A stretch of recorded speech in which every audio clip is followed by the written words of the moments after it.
Alright, guys. Stage right now. 4 minutes. I'm counting. 8 years in the making. 8. Is that how long we played together? 2005. Feels like it. 2014. Yeah. 8, 9 years. 9 years. Jesus. Feels like 100. That's a third of our lives. Alright, still love you though, boys. Go team on 3. That's a third of our lives. Giggin, where's Marenka? 9, get over 18, here, bro. 27. Whoa. Dude, we're pushing 30. Alright. For real, boys. Everyone put their hand on my hand. Alright, 1, 2, 3, go team. Giggin on 3. 1, 2, 3, Giggin! Giggin. Oh, shit.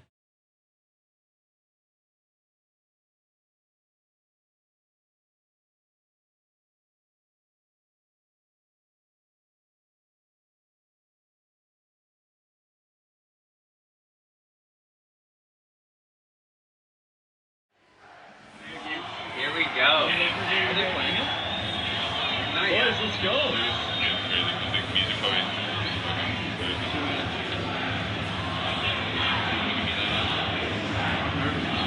Don't be. You look handsome. You fucking smash.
guys amaze us. This is incredible.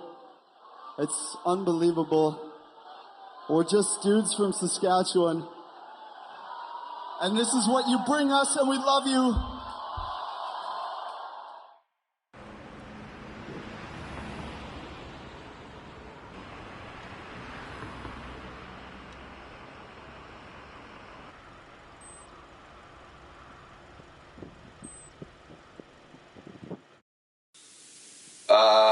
My name is Michael Froh, and I sang, and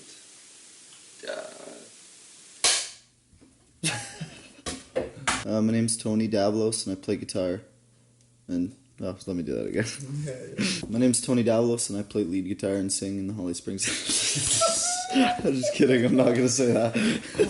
Hey, my name's Josh Gilliam. I was a guitar player for the Holly Springs Disaster. that was pretty good. Something like that. What? My name is Dan Marenka, and I played drums. Well, I'm Andy Ford, and I play the Deep Four. I tame the Deep Four, rather, in the Holly Springs Disaster. And yeah, kind of wish our name was just Holly Springs, but I gotta spit that whole thing out. But hey. Gather the children with hands over their hearts. I can't remember what we called that song. Skyscrapers will fall. That was like the first demo thing we ever made, the first cut we made. And that was just me and Mike in his basement, just playing around. That was our first, literally the first time we ever jammed together on anything. We made that song, and we were stoked on it. You know, at that time it was kind of in that vein of what was coming up in hardcore, and like, yeah, it was cool. So we decided to try and write some songs together. He approached me after I was playing a solo show at that time, because I had broke up with my band away from here, and he broke up with his band. So I was playing a Dear Solace show in Regina, and Josh came up to me after the show and asked me if I wanted to start, like, or write together, I think is how we put it, or start a band. I didn't want to stop, so I looked around for some of my fellow musicians. They're them, like, my close friends that I hung out with every day. He was one of the quickest people to, like, reach out to me and be like, let's make music. They're probably a really good thing. So that's, like, that's how Holly Springs Disaster came together, and we wrote, like, all the songs from that small junction of time. Josh just asked me one day if I wanted to come play some guitar, and then we jammed and clicked, and then that's how I became a guitar player in the band. We good? Yeah, we're good. Hey, I'm Joel Hansen, and I played drums for the Holly Springs Disaster. Joel was a crazy, crazy drummer. Joel just matched our personalities instantly, and he started coming down to Moose Jaw and hanging out with us. Andy and Tony, their band was slowly dying out as well, band Prevail. It was Tony, because he's just a little shredder. They were like, we're going to come together and start this kind of super group. I think it was just like, oh, this kid's groovy, let's play with them. And he had a jam space in his basement, so... in. Sold. The last kind of piece to the puzzle was finding a bass player. I'm definitely the least talented out of all four of the musicians in this band. So... like, we made him, like, audition for the band. Andy was, like, the one and only one I think we made, like, audition, pretty much. I said yes, and we started jamming at Joel's basement. Kind of clicked right away. Just started writing. So I was excited initially to start writing music that was, like, heavy, and I could do drop tuning and chug and all of those cool things that you wanted to do when you first started playing, and got excited about heavy music. Every band playing heavy music, how are they, like, this heavy part, this is going to be the mosh part, or whatever. I just couldn't give a shit about labels and stuff like that, you know, like, not record, well, yeah, record labels too, but, like, labeling music. So I think the best bands of all genres are usually the band that sound less like everyone else in the genre. The Gorgeous was my biggest influence. it sucks it was one band, but it was the Gorgeous. They're my favorite band when we started it, and like still when I listen to their album, I'm like, yeah, we're just trying to be as crazy as them.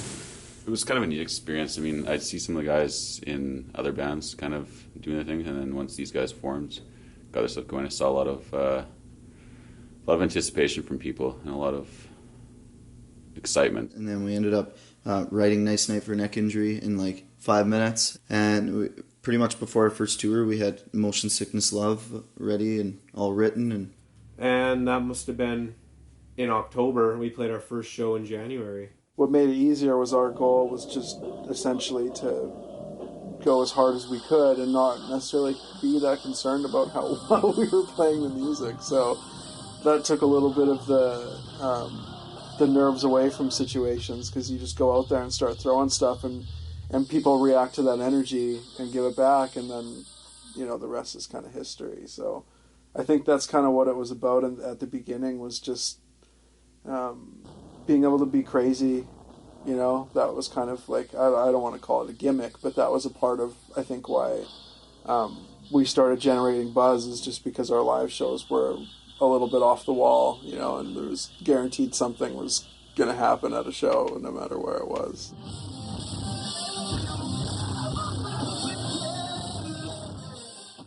And we really weren't tight at all because we didn't really care how we sounded. I think everyone was pretty excited about the new project. We just wanted to put on some good show, and I don't know, we spit on each other and we were throwing guitars around, and it was a pretty sweet time. But yeah, we definitely weren't tight. We had some super, super sloppy shows.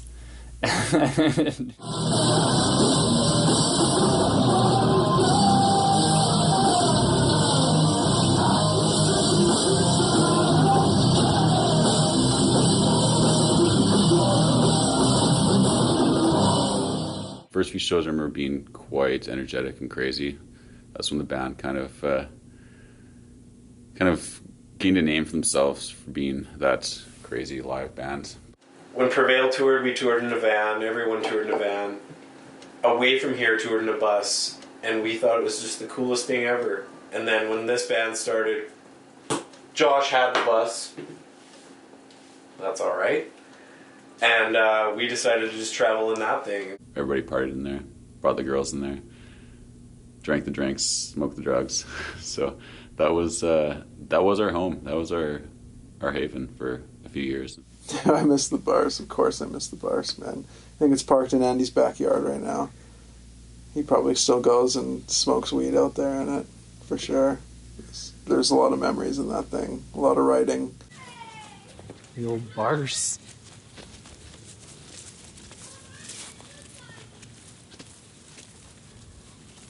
We'll go on the other side. Flames on the hood. Makes it go at least 105. This is the best one right here. The morning checklist. Brush teeth, wash face, piss excellence. It's probably my favorite. Some of you have seen it, I guess. Went about across to there. Tony slept up there because he was little. And we had a bench, and another bench. And someone sometimes got the floor. Don't want to go there. These are all the bunks that were in the bus. So that's what you slept on right there. Had a little mat from Superstore, cost about $15. I loaded this baby up onto a flatbed trailer. Paid a guy $175 to bring it into my backyard, and it was like the sickest morning ever. Watching him just do his shit, I was just like, you bossed the shit out of that thing, man. It was so sweet. I wish it was straight, but rested away. We took a pressure washer to it, and then we kind of just gave up. It needs some TLC for sure. The old Ford. She's a 91. How many K? Oh, you know what? Let's check. I'm gonna guess around 346,000. 358,228. That's where she stopped.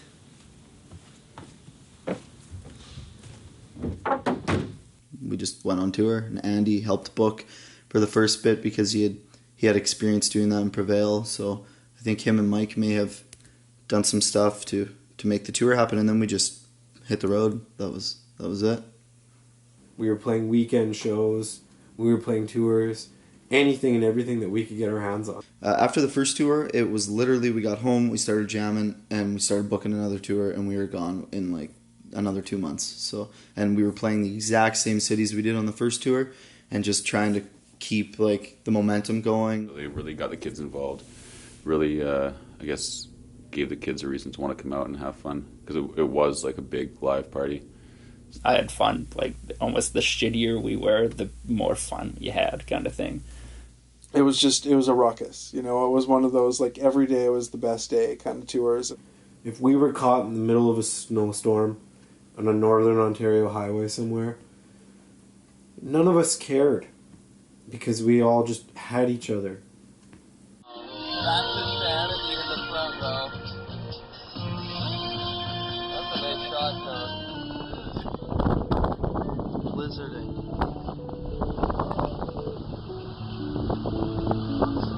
Well, this is what we deal with being a band from Canada.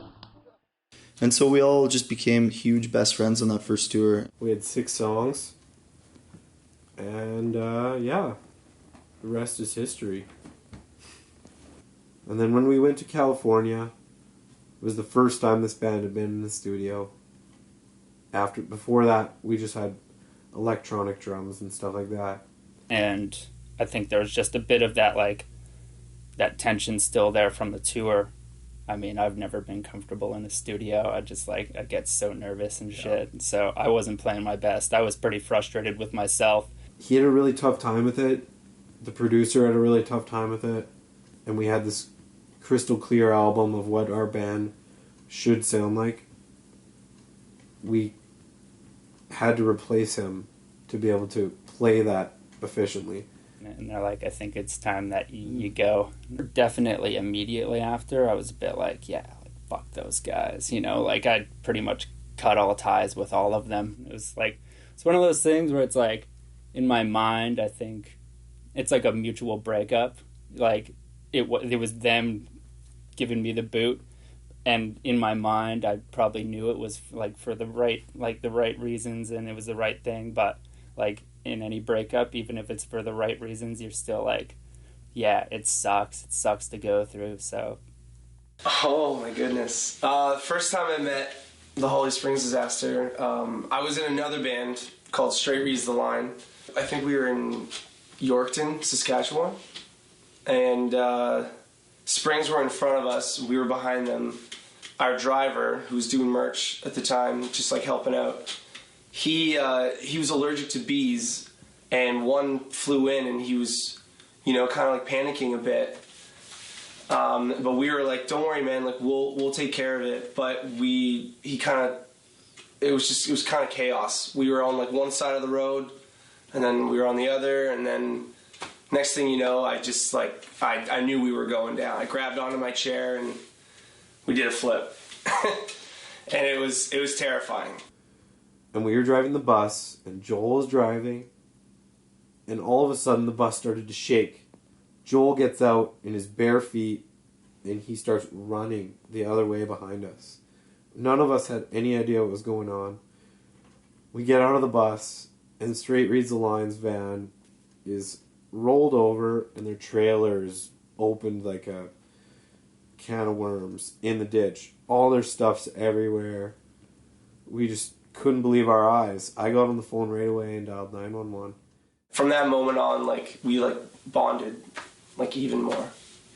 It's crazy. That pretty much tore that tour apart. Dead and Divine was fine. We were fine. We ended up continuing the tour, but Straight Reads the Line was broken.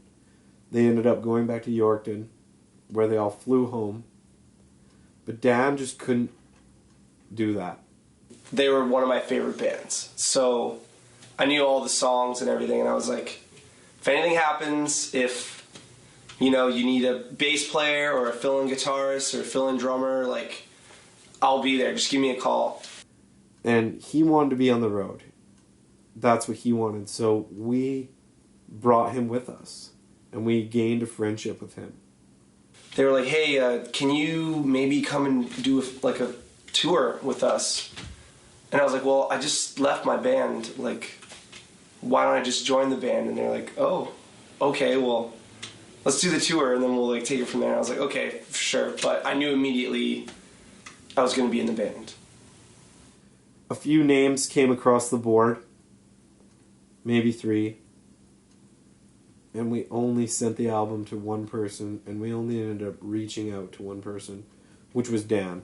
When we asked Dan to be in the band, he was thoroughly stoked. He was so pumped. They were like the coolest dudes. We were, at that point, really good friends with Dan, so it was pretty much a no-brainer to ask him to be in the band. He took the opportunity right away. These cookies? These cookies? These cookies? Okay, fuck off. So he moved to Saskatchewan, actually, from Stony Creek, which is right outside Toronto. And then me, him, and Andy, and Holly Springs tour manager Matt, we got a place in Moose Jaw together, and that was just wild. And then so the 4 of us just lived in this place together and wrote music all day, and Dan got a job, and that's kind of how we got to know Dan better. It was crazy. We kind of immersed Dan into the Saskatchewan lifestyle, and he ended up living here for a couple of years. You'd think we were in Hamilton, but we're not. Look at that. Oh, yeah. Fresh pollution. How I miss it. And then we had the Cube, which was amazing, and we just wrote music all the time and broed down and chilled. And Josh was over every day, and it was pretty much like a band pad, and we just had this house to ourselves, and it was such a fun time. Miss that place.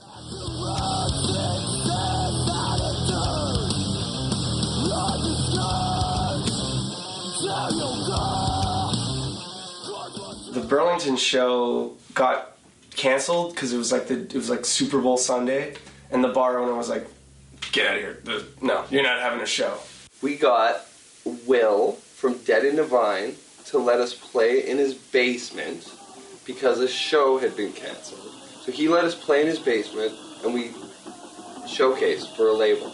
And that video spread around on the internet, and people watched us play in the basement.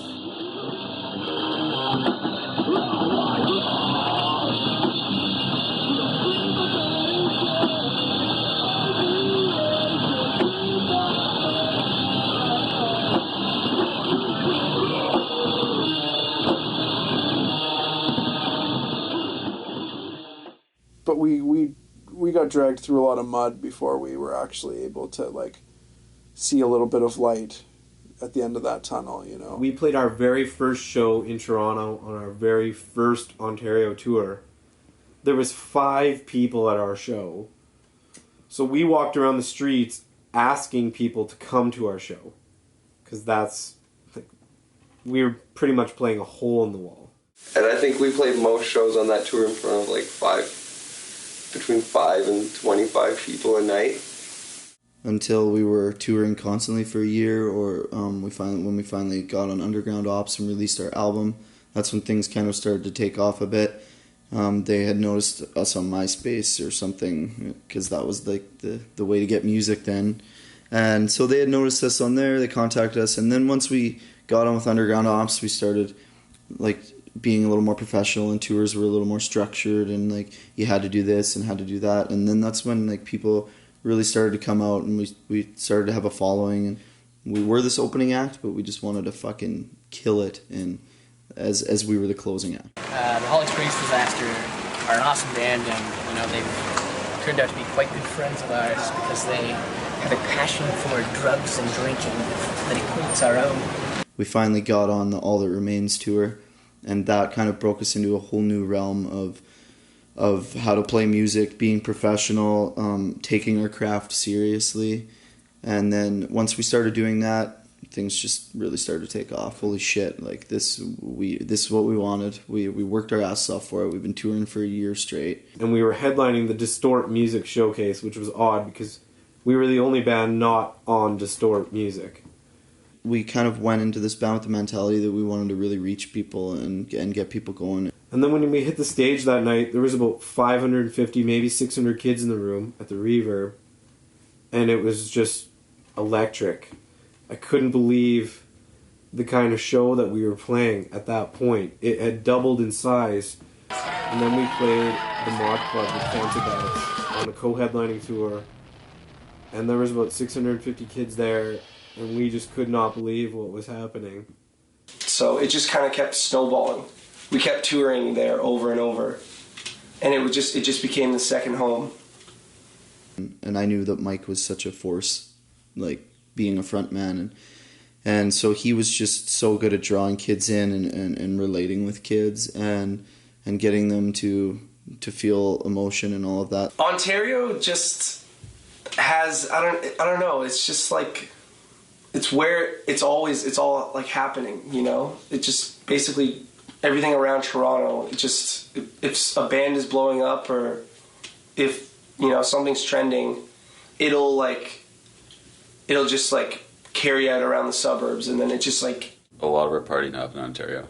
We had a lot of good times out there and met a lot of awesome people. Some of those shows that happened in Newmarket were pretty cool because I mean that's a smaller place outside of Toronto, and when you're getting like 400 kids out there, 500 kids out there to a show like that, and they're going off the walls, literally jumping off the walls, it's a pretty cool moment just to see that and see your friends and they're going crazy for them. So that was fun. Some kids would come, like we would do a tour, a Southern Ontario tour, and kids would come to each show. Like they would be on the tour essentially. Made their summers out of our summer tours. When you're from Saskatchewan, 300 people are singing your songs in Toronto. That's when we were kind of like, shit, this is for real. When we played out west, not that the western shows were not as good, it's just that, you know, you go to one spot out in the middle of nowhere and everyone's like really stoked.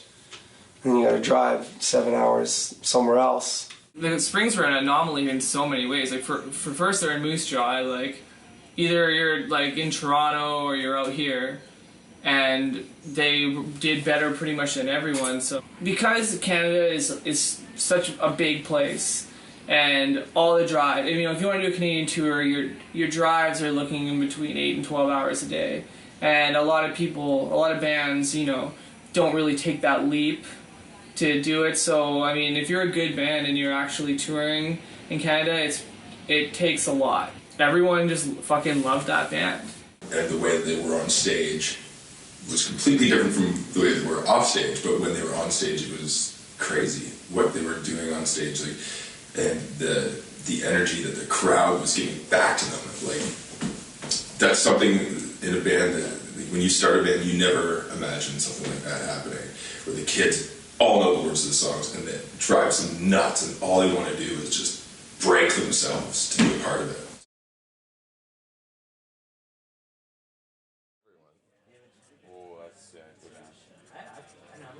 Yeah, I was gonna ask, when is Showdown?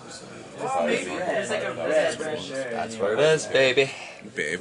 Babe. Thanks, babe.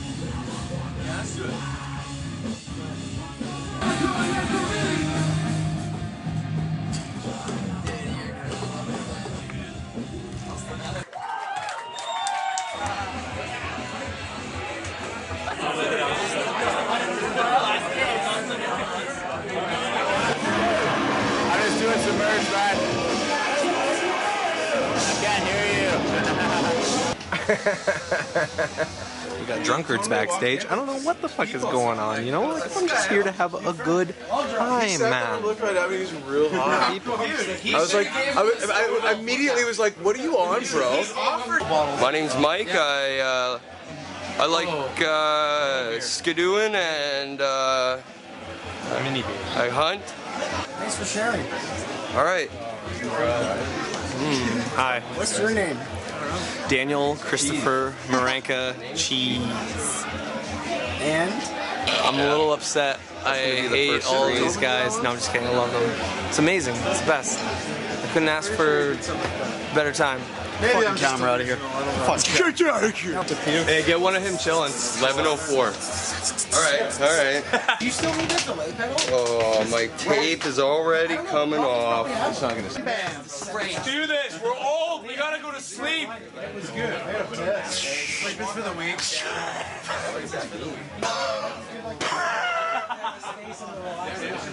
I don't know. Do I? Boys, we're gigging. Boys, big gig. What's the top? Love it. Sorry, yeah, what's the We're gigging. Alright, we're gigging. See you guys. Let's gig. Gig See on you later. 3, 2, 1. 3, 2, 1, gig. Gigabytes. That was very Gigabytes. You guys gotta Okay, get drummers first. Alright, first.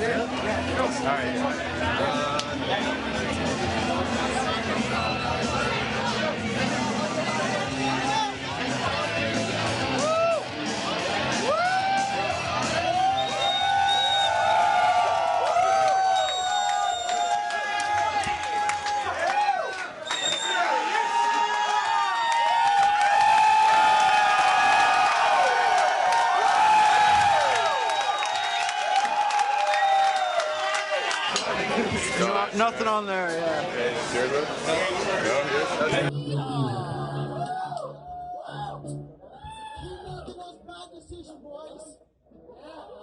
This song is called Showdown, you guys.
We played A markets, we played B markets, and then we went back and we did it all again.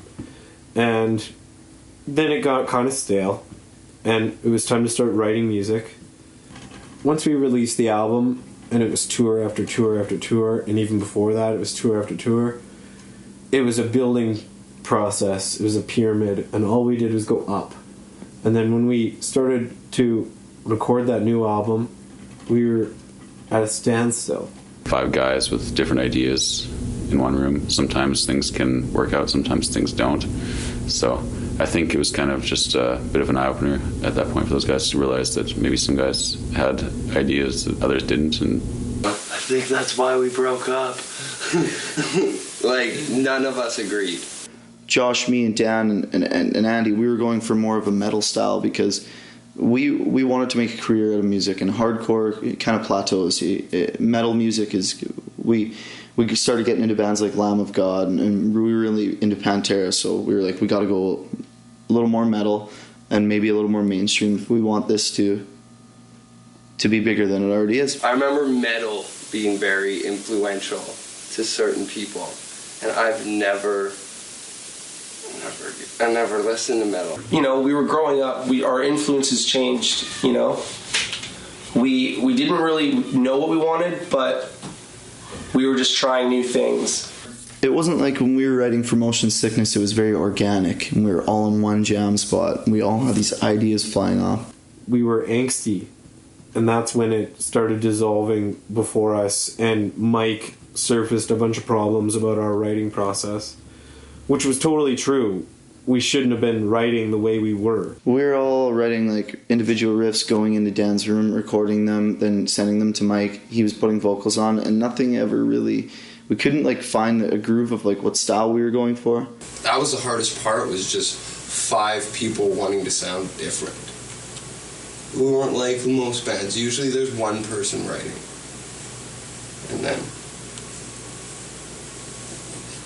And then everyone just plays, and then there's like a writer. But it wasn't like that for us. It was 5 guys, and everyone sounded different. He wanted to scream less and sing more, but it never meshed. And the couple songs we ended up like releasing or not releasing, but they're on the internet, like King Kong, Godzilla, like those, and Still Smoking. Those songs were the first 3 songs written, so they were super good, and they were written pretty organically.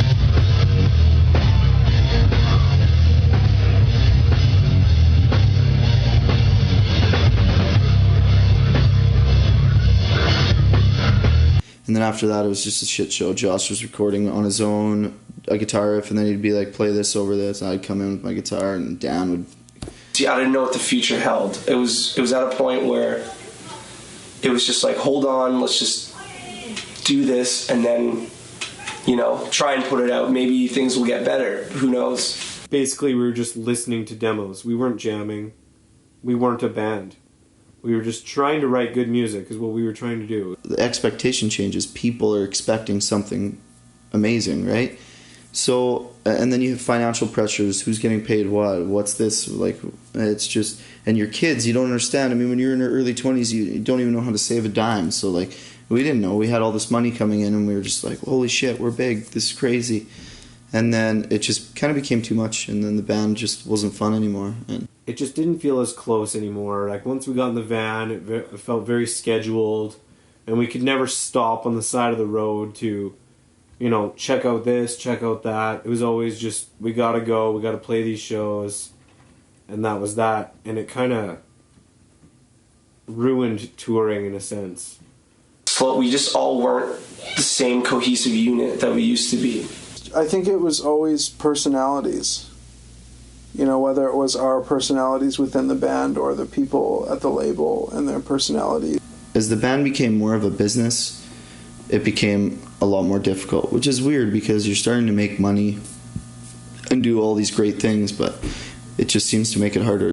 You know, when enough people want to like start praising you, you start feeling that.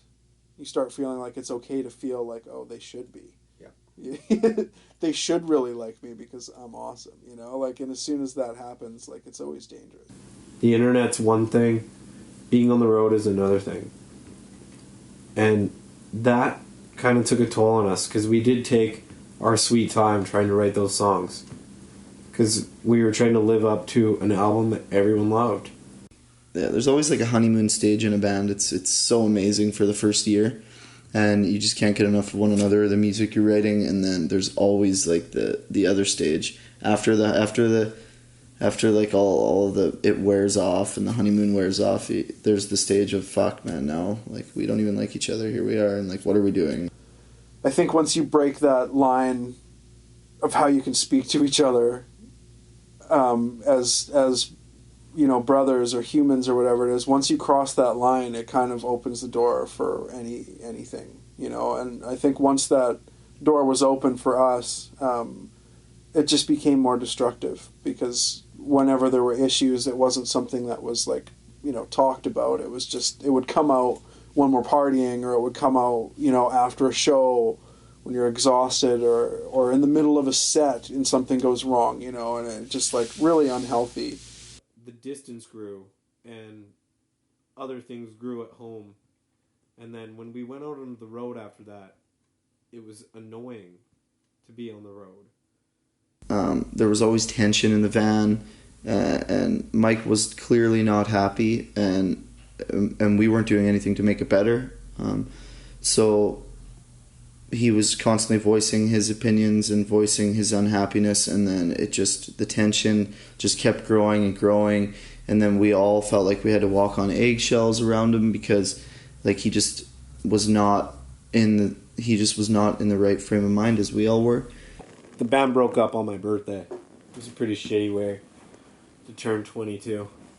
Grown apart too much that he was like, I quit. And that was it. I don't know. I think we were at like a house party, and we all like came in the van after, and I don't know, Matt or someone puked on Josh, and that's hilarious. And Josh was even laughing about it, but that was like the last straw for Mike when he saw all that. And I mean, we were still partying, and like we were really into being a band. I mean, we free beer and stuff like that, but it just Mike wasn't into it, and we were, while us four were having the time of our lives, he just wasn't.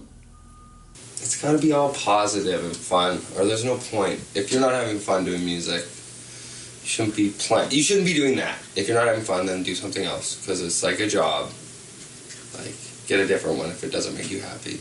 It kind of just ended a little too quickly.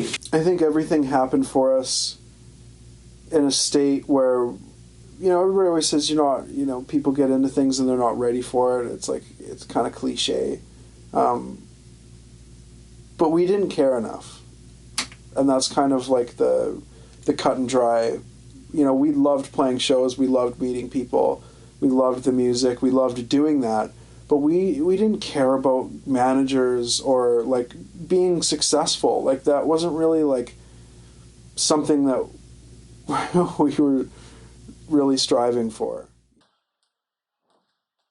We're gonna sing you guys a song about getting way too fucked up to even remember what happened last night.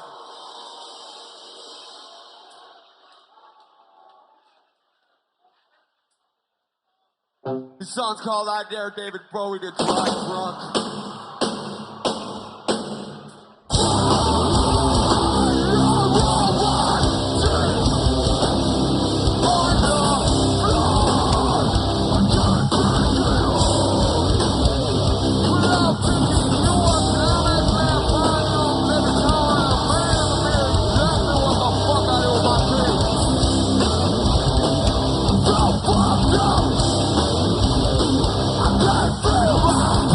No!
everyone was like, yeah, you gotta get to the front because it's like the craziest, and there's like stage size. I was like, okay, yeah, I'll see how it is. There was like some sort of like aura in the room that was like everyone like couldn't wait for them to come out, and they like, I just remember the idea of the band just being so massive, and then I found out they're from, you know, Regina or Saskatchewan, and I was just like, we got a call from somebody saying the Holly Springs Disaster wants to take you out on tour. I gotta be honest, the first time I heard it, I was like, what in the fuck is this? Like, you gotta remember, this is a long time ago when we were all pretty high. So, just the energy that they had, and the way that the kids were going bonkers for them, just incredible.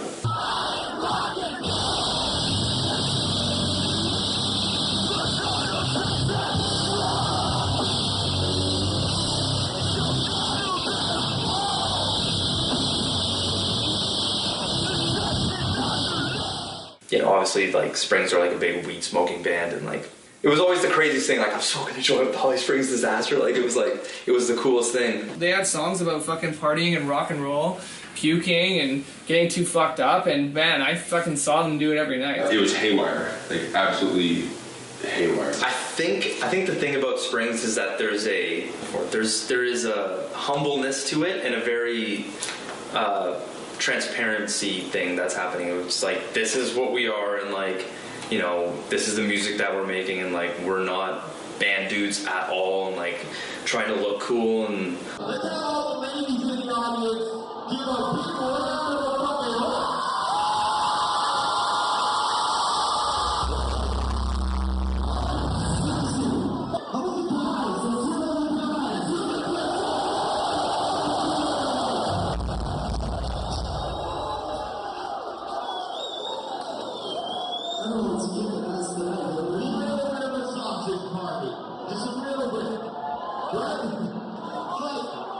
It's like 70-30, 70-30, 60-40, 60-40 Fuck yeah! 60-40 He was singing about fucking, drugs, and fucking. That was pretty much it. Like, he sang exactly what was on his mind, and that will never grow old. When we were home, we were like bored and depressed and working shitty jobs because we're young, so it was always, our mind was always on the road. We're playing Fort McMurray. Who would ever play Fort McMurray? And no one was at the show. There was more band members than people, so we all just took our shirts off and just started running around and moshing and singing to Means and everyone. 2010 was the farewell show, or the tour that we did. We did it nationwide, and we got out here and played the show in Toronto, and it was by far the biggest response out of any of the shows that we got the whole tour.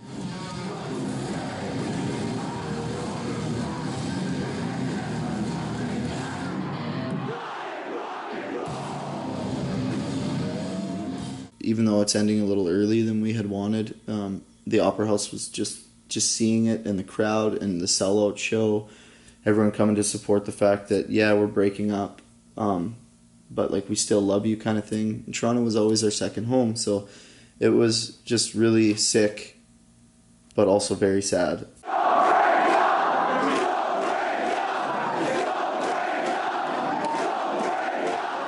When we did the farewell tour, it was just, we wanted to leave it in like a good taste in everyone's mouths. The show was incredible, the atmosphere was incredible, the people were great, we were treated like gold.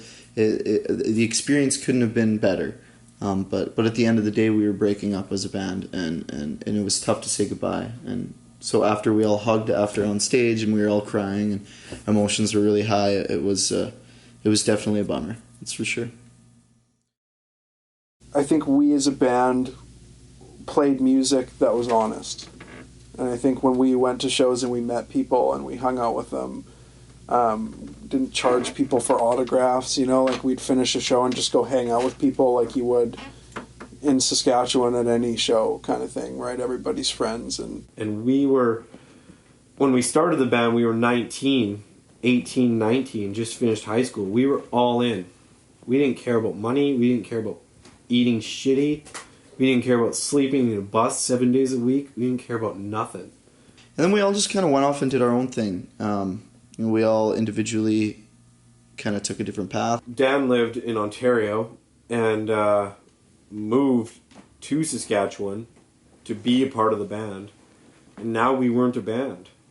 So we put the email auditions out there, and Mike's shoes are really hard to fill. I think he could have been one of the best metal frontmans ever. I still believe that to this day, and he's so sick and captivating, so yeah. So the only logical thing to do at that point was to get on with our lives. Try and make something of it other than the band. Because we had done nothing up to that point but try to make this band successful. People still are diehard about this. Like, they got the tattoos, and I think they have the fan base, man. I saw them 4 nights in a row on the farewell shows, and it was packed. Like, every night. Crazy. Awesome. It was, like, such crazy energy. I got really into them really fast. They're one of the best things to come out of the Canadian metal scene in a long time. They deserve to have reactions like they did in Toronto and all over Canada, like everywhere in the world. Come back, do more, please. I don't know. I don't think that they've exhausted their potential yet, and I think that another CD would be very warmly welcomed. Why would you break that up? You were at the peak of something, you know what I mean? It was so frustrating. For the people who are at home watching this, there's another album that they have, like a full fucking recording, which I've heard, and is the best. Like, it's the best. It sounds unbelievable, and they wrote that before they broke up. If they put that out now, it would still be relevant, and I hope they do, because people deserve to hear that, and people deserve to hear how hard they worked on stuff like that.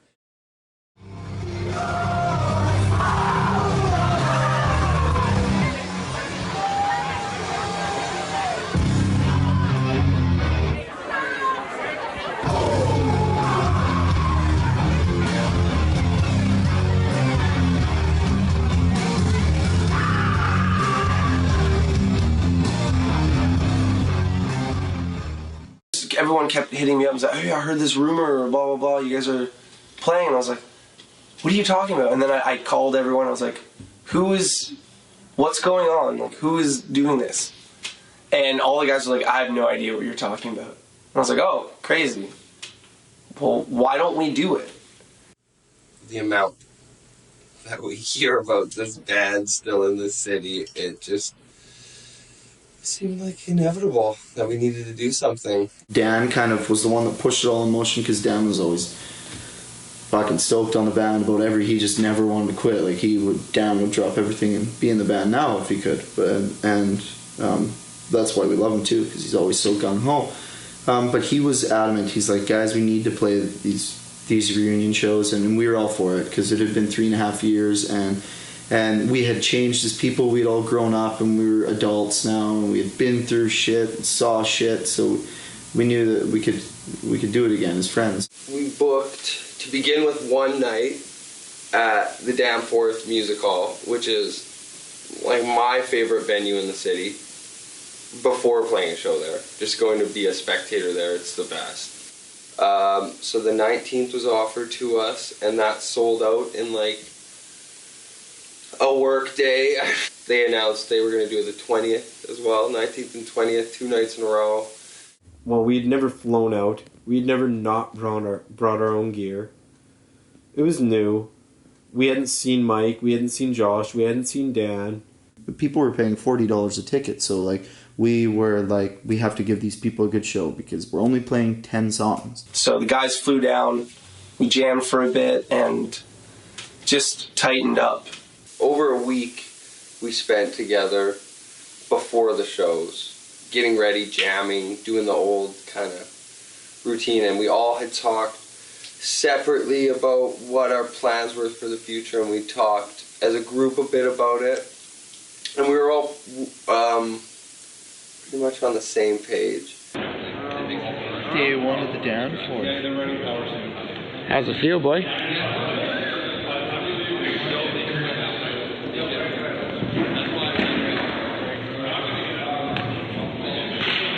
Feels like shit. Feels fucking sick, man. I'm stoked. Can't wait, man. Everything's looking good. Here, please.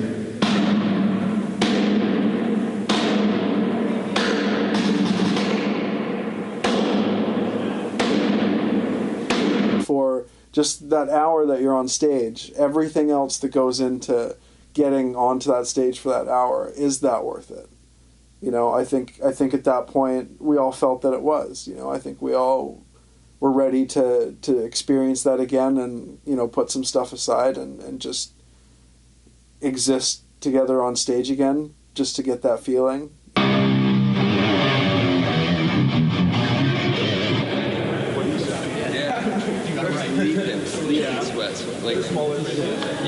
Where's the full stack, buddy? No full stacks here. No full stacks here. We jammed for a week, kind of, you know, got a little down and dirty, and you know, made it sound good.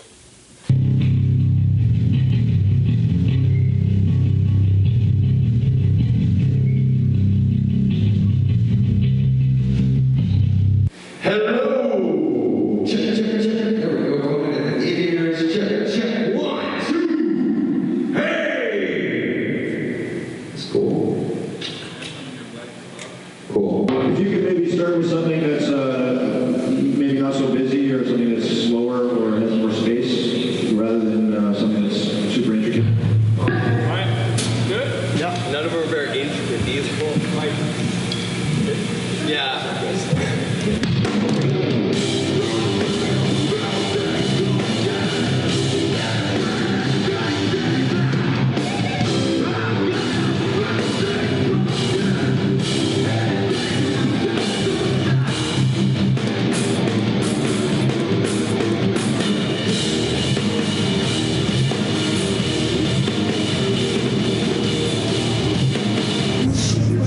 Last show.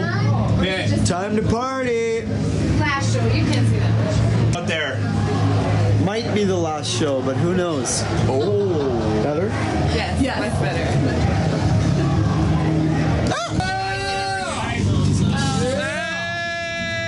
Wally Spring is down there.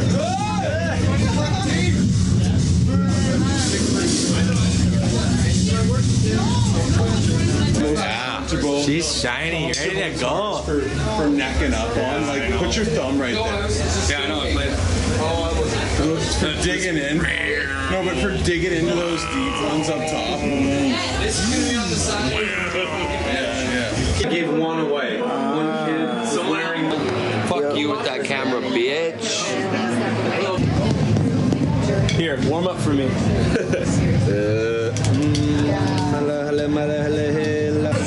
Fucking hate Harper. What do you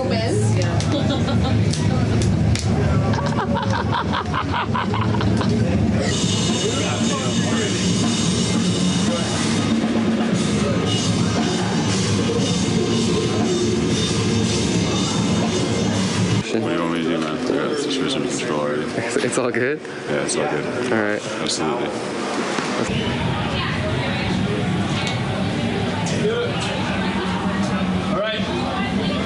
Boys, I'm peeing, I said.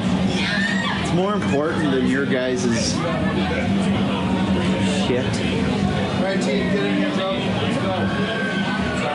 Sorry, I'm pissing. I'm trying to do it. You look great. Boys, let's do it. Boys, I want you guys to know, if this happens to be it, I love you guys either way. Love y'all. It's been an amazing ride. It has. Love you guys. Love it. Let's fucking kill this shit. Alright, boys. Let's go on it. Let's make this crowd. Let's do wish this. They'll never see another band again. All right?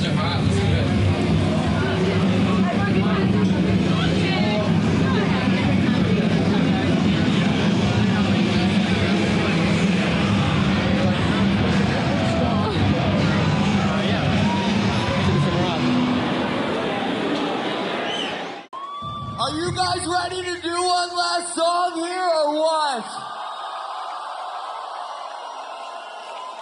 I'm gonna need you guys to help me out with this one. Fuck it, I'm gonna come right down here. If I puke on you guys,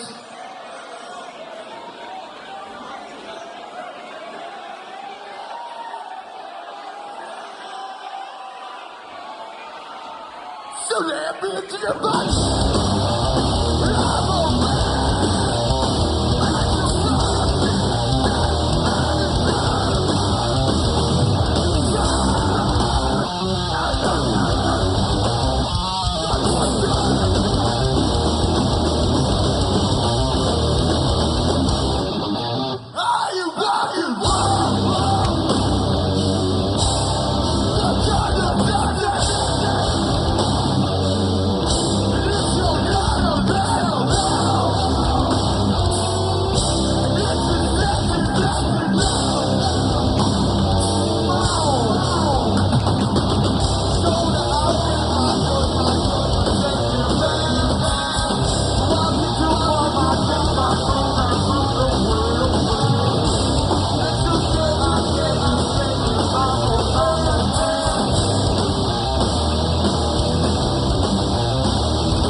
You know, Toronto was just crazy for us.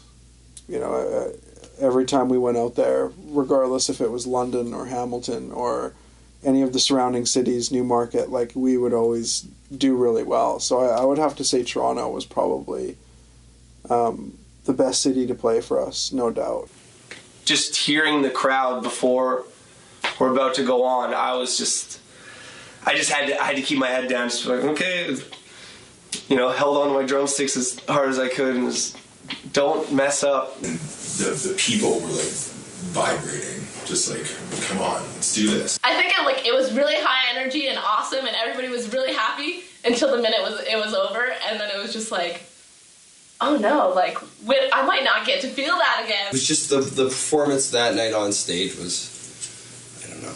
I walked away feeling perfect that night, so that's rare. As a musician, I think, where you felt you did everything you could have done up there. That would be the moment where, like, everyone looks at each other and you're like, yeah, let's do it. Let's do it. And it never happened, you know? And I think that was, like, the perfect window from from the music gods to be like, if you want it, here it is. And we all kind of walked away from it, you know. So I think that was us deciding that all that other stuff wasn't worth that hour on stage. I quit the band years ago, and I won't, like, I've never said that that's a mistake or anything, but I do appreciate the fact that they've let me come back and play shows with them. So I'm forever grateful for that. So whether it happens this year, next year, 5 years from now, if they do something again, kids will listen. It's a band that I love so much. I'll do whatever it takes, whatever they want. You know, if we can all come together and do it again, I would 100% do it. If there's kids willing to come and watch us play, I'll always be there to play. So it's a hard thing to let go. It was a pretty big success in all of our lives and a big achievement, and we worked our asses off for it. But at the end of the day, you just kind of got to let it go. So I've made peace with it all, and I'm content on it ending where it did end. Some things are better left buried in a bus, you know. And this band was the perfect vessel to gain those kinds of rare relationships in life that not everyone gets to make.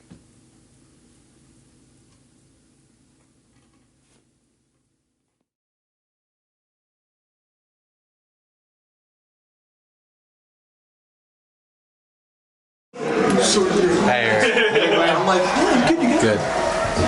Hey, are you in the band? Once, but that was a long time ago.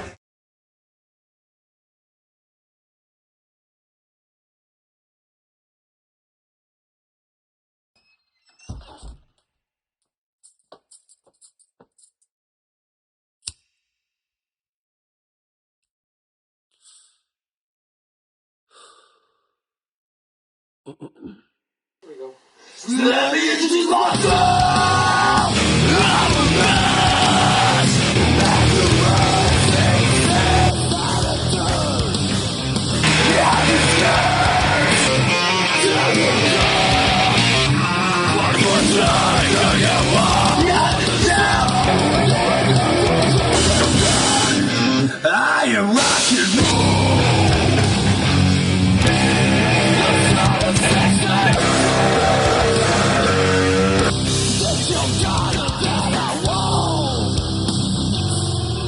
For the sex, but not the love. So come on.